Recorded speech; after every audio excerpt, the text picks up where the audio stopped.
get y'all taken care of, okay? You're welcome. The community of Hammond beginning the road to recovery a week after Hurricane Ida hit. The needs are many while resources are few. A local church partnering with the American Red Cross to provide emergency supplies and hot meals to their neighbors. Beacon Light Baptist Church pastor Dennis Aber says they want to be a light for others in this time of need. That's been the motivation, the driving force, that as we are a blessing to someone else, God is going to make sure that we continue to have the motivation, the focus, and the strength to continue to go forward. Dozens lined up to pick up cleaning supplies like rakes, shovels, tarps. Everybody's working together. Louisiana Avenue, where Lisa Williams lives, suffered severe damage. It nailed it, bammed it in the ground right here. An uprooted tree damaged 3 of her cars. It's horrible. It's just horrible. Her home has some damage as well. You don't know what to do. You don't know how to start. The house is a mess. Everything is a mess, and you just don't know what to do. People have been without power for days. Star Stevens owns a pet grooming business. She says that's her livelihood. I'm just taking it one day at a time, and we're trying to do cleanup. And luckily, as you see here, it didn't hit the house, so at least we're blessed. Crews like the National Guard cutting trees and removing debris. This is as long as I've been without power. Bobby Jones has lived on this street for 20 years. This is the worst I ever seen experiment in my lifetime. This community was feeling forgotten, but now they're just working to pick up the pieces. We have nowhere to go, so we just have to be strong and come on, fight through this.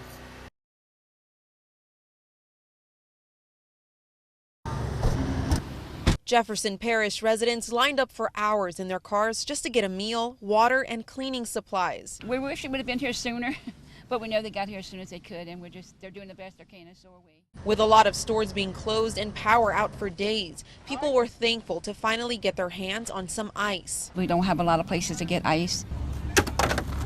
Others in line hoping for anything they can get. We do have power, we just don't have any food. Sherelle Casimir says this isn't how she pictured spending her son Deshaun's 5th birthday. Heartbroken. Her plan today? Sing happy birthday as loud as we could. It's just us. It's only us. So the need is overwhelming, but the support has been greater. It is overwhelming, and I have to tell you, it almost is too emotional for words. But people are so grateful, and I can tell you what's beautiful about our Southeast Louisiana region. I've never seen a more resilient, beautiful citizenry.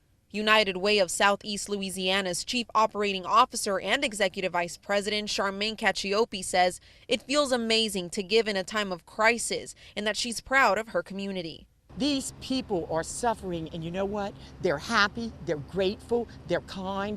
That's why representing this area is a blessing to me. Girl, we aim to please. We live united. Coming to get cleaning supplies to try and help clean up my house. Brittany Arabi never imagined she'd be in line for 2 hours to pick up cleaning supplies. However, she says she's grateful that organizations like United Way are hosting events like this to provide supplies that have now become essential in the wake of Ida. I can't thank the people out here enough for being able to help us and to help all the families out here. Even though it may seem like a little bit, it really means a lot to when you lose as much as we all have.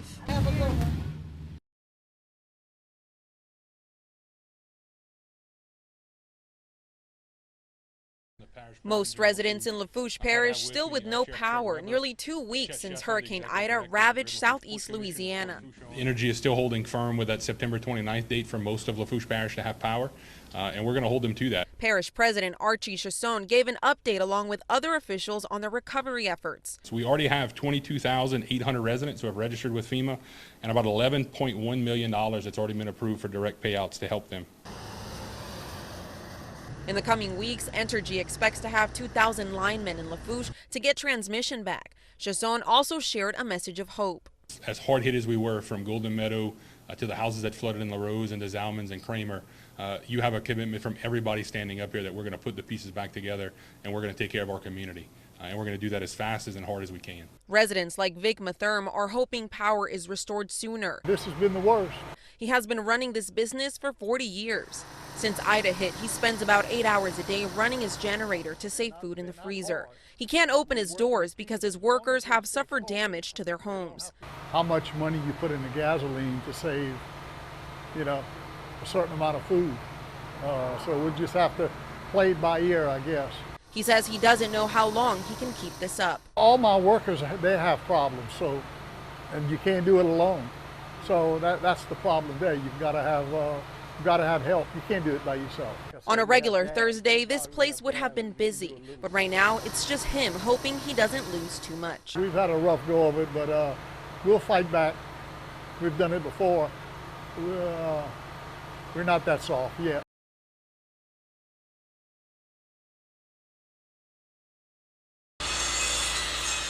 The community of Grand Isle is picking up the pieces. Louisiana's only inhabited barrier island became uninhabitable after Hurricane Ida hit. 19 years. Dean Chasson's home was damaged again, the first time after Katrina. He says it feels like deja vu. Bottom half of the shed's gone, a little more than half the roof is gone, and then of course all the water inside. His neighbors are helping him rebuild. He says he focuses on the good over the bad. That's what we have to live with to live in paradise. On the island, there's no water, electricity, or gas. Still taken back by all of it. There's a lot more to do than I guess you say we're all ready for. Ian Caulfield has been riding his bike to get around. We weren't ready for a storm like this. He feels blessed. His home is not too bad, but he says he was distraught when he came back to see all the devastation.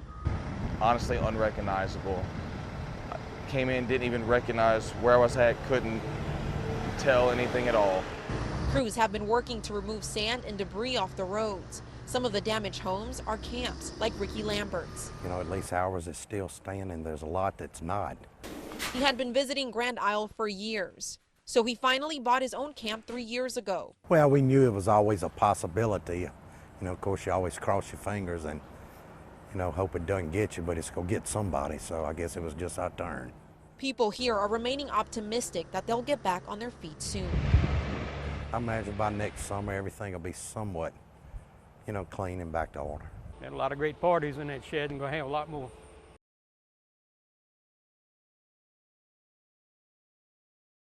Louisiana residents continue to apply for disaster assistance through FEMA nearly 2 weeks since Hurricane Ida hit. I'm coming to ask FEMA for a little help because I didn't have no homeowners insurance. Tina Bernard was born and raised in St. Bernard Parish, and she's no stranger to hurricanes. Born doing Betsy. She says the damage to her home wasn't too bad, but with no insurance, she has no idea how much it would cost. I have plenty of animals, and I didn't think it was going to hit that bad, and that wind being that, strong. I didn't evacuate with none of my animals, and we got not major damage. FEMA has set up several mobile units across different parishes. They've already provided $308 million in grants to survivors of Ida. About 270,000 homes statewide have been approved, and people still have time to apply. There had been a widely reported day to be considered for critical needs assistance, and that day had been September 12th.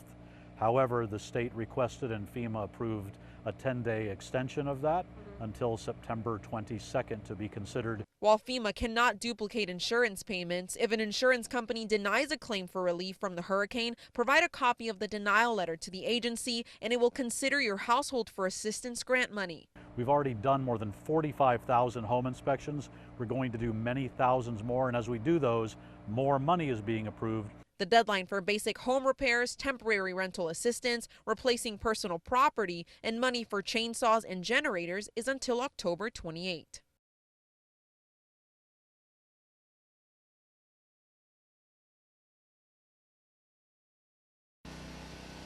Recovery efforts are just now beginning here in Hammond. As you can see, some of the devastation here behind me, this tree completely uprooted, and you can see that there are some homes that have been damaged. It completely went on the roof, and you see there is a truck behind me that this tree here just split in half. This is a homeowner who says that she's already lost 2 of her vehicles. Thankfully, her home was untouched. And just across the street, you see another house where The owners were not there when the hurricane hit. They were at a motel, and they came back to some of this devastation and were just saddened to see some of the loss of their homes. And you can see here what I was talking about, this tree that was uprooted here. The owner of this home says it just feels like a jungle when they're walking out here. Just across the street, though, there are some homes that are untouched. But we're just going to walk over this way and speak with this homeowner who is just devastated by the situation here in her home. Ms. Lisa Smith, thank you so much for talking with us today. Talk to me about some of the devastation that hit your home. We were in the house, and it sounded like a big freight train when it first hit.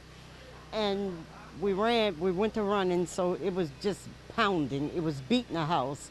And this is what we woke up to. Well, we didn't sleep that night, but when we came outside, this is what we came outside to. And it was the most scariest thing I ever lived through. And I'm 55. You mentioned to me that you didn't even know where to run to. You were at one part of the home, and then you had to run to another part because of all the destruction. Talk to me about that. We were in the hallway, so we heard the tree when it fell in the hallway. So we ran to the back room. Then we went and hid up in closets and things. And it seemed like every room we run to, it was just hitting that part of the house. It was scary. And many of you here in Hammond, no power yet, no electricity. You have heard some word of when you might get that power back. Talk to me about that. Yes, ma'am. They say on the 17th, but we're going to be patient with them because we know everybody's doing their best, ma'am. So we'll be patient with them.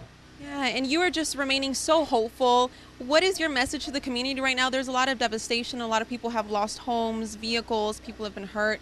What is your message to the community, and how do you remain so hopeful during a time like this? Because I know God is bigger than our problems. He'll fix it. Thank you so much for your time, ma'am.